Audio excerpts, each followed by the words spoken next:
Salut à tous, c'est Hervé, bienvenue sur Lidl Cuisine. Alors si vous êtes gourmand, que vous avez un petit bec sucré comme moi par exemple, vous allez adorer cette recette. Vous allez voir, on va faire un gâteau fondant aux pommes râpées et à la crème de marron. Deux ingrédients qui s'associent super bien et qui vont donner un résultat ultra moelleux évidemment. Je vous propose de regarder tous les ingrédients et je vous les mets en description de la vidéo comme d'habitude, c'est parti. Pour réaliser le gâteau fondant pommes râpées et crème de marron pour 6 personnes, vous aurez besoin de 3 belles pommes golden, 3 œufs, 100 g de crème de marron, 100 g de beurre fondu, 200 g de farine, un demi-sachet de levure chimique, une pincée de fleur de sel et une cuillère à café de vanille. Vous verrez, je crois que le plus long dans cette recette, c'est d'éplucher les pommes. Non mais sérieusement, ça va très vite. Là, je prends des pommes golden pour cette recette. Vous pouvez prendre d'autres types de pommes, il n'y a pas de problème. Mais en pâtisserie, j'avoue que voilà, la golden pour le côté sucré, la Granny Smith pour le côté acidulé, c'est les deux que j'utilise beaucoup. On va râper nos pommes. Ça tombe bien, dans la gamme Silvercrest, vous avez une râpe automatique. On va mettre les morceaux de pommes dedans et les râper.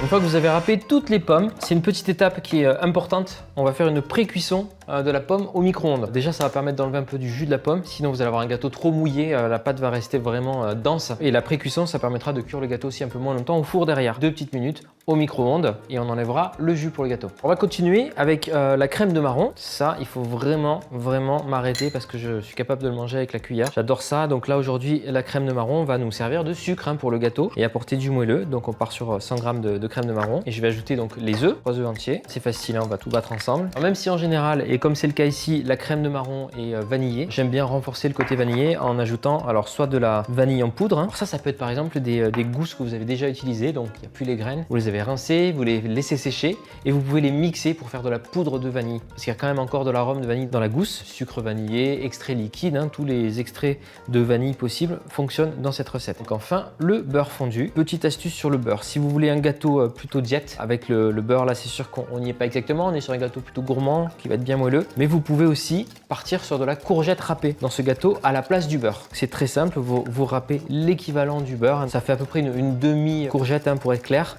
Vous la râpez avec les pommes, vous la faites pré-cuire au micro-ondes, pareil, exactement pareil. Et ça peut remplacer le beurre, vous pouvez oublier le beurre dans la recette. Vous avez une préparation homogène et on va pouvoir ajouter les pommes. Là, j'ai 2 bols avec un petit tamis. Je vais récupérer le jus des pommes. Et surtout, l'idée, c'est que les pommes sont pré-cuites, mais elles seront moins chargé en eau. Par contre, ne jetez pas le jus des pommes. Vous savez, quand on fait un gâteau, souvent on aime bien l'imbiber d'un sirop à la sortie du four pendant qu'il est chaud. Comme ça, le gâteau boit le sirop et ça vous fait des gâteaux super moelleux. On pourra faire ça avec le jus de pomme. Ça renforcera le goût pomme et puis c'est une façon de faire du zéro gaspillage. On a notre pomme pressée, râpée et pré-cuite. Je vais pouvoir l'ajouter à ma préparation. On peut prendre le relais avec une spatule ou une cuillère. Et il ne nous reste plus qu'à mettre les ingrédients secs. On a un petit peu de fleur de sel, un demi-sachet de levure chimique et la farine. Vous mélangez tranquillement l'ensemble. Il faut qu'il n'y ait plus de farine visible, que tout soit intégré. Vous prenez un petit moule à gâteau. Alors celui-ci fait 18 cm de diamètre. Comme ça fera un gâteau plutôt haut. Vous pouvez mettre soit du spray de démoulage ou juste du beurre fondu. On verse la préparation. Donc là, on voit la texture, on voit les morceaux de pommes. Pour rappel, on n'a pas mis de sucre puisque c'est la crème de marron qui a sucré ce gâteau. En termes de cuisson, on va partir sur 180 degrés au four, 30-35 minutes de cuisson. Vous vérifiez en plantant la lame d'un couteau qu'elle ressort sèche et ce sera bon. Je vais étaler légèrement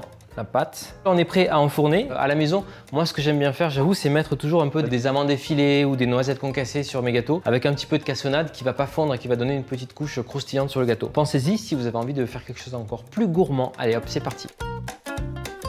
Alors, notre gâteau est-il moelleux? Oui, il a l'air bien moelleux. En tout cas, il se démoule très facilement. J'ai un petit peu de crème de marron dans la poche à douille, du sucre glace pour la déco. Je vais m'amuser un tout petit peu. Ce qu'on peut faire, c'est tamiser le gâteau avec du sucre glace. Et j'utilise ma petite spatule plate pour laisser une bande sans sucre glace. C'est graphique, c'est mignon. On peut venir pocher un petit peu de crème de marron sur le dessus, voire même faire peut-être un zigzag. Alors, il y a des morceaux dans cette crème de marron. Je coupe bien épais, histoire de faire une petite déco et de pas vous quitter comme ça. Si vous aimez la pomme et la crème de marron, eh bien vous serez servi avec ce gâteau donc qui n'est sucré que par la crème de marron et qui est vraiment une texture super moelleuse. Moi j'aime beaucoup, je vous dis, c'est vraiment le gâteau du goûter qui est à partager, vraiment cool. N'hésitez pas à refaire ce gâteau aussi en format individuel si vous avez par exemple des moules à muffins, ça marche très bien. Hop, on emporte ça pour le goûter à l'école et tout, c'est top. Je compte sur vous comme d'habitude pour nous laisser un petit commentaire, c'est important. On adore échanger avec vous à travers les commentaires sur YouTube et vous abonner à la chaîne si c'est pas encore fait. Je vous dis à la semaine prochaine pour une nouvelle recette. Ciao.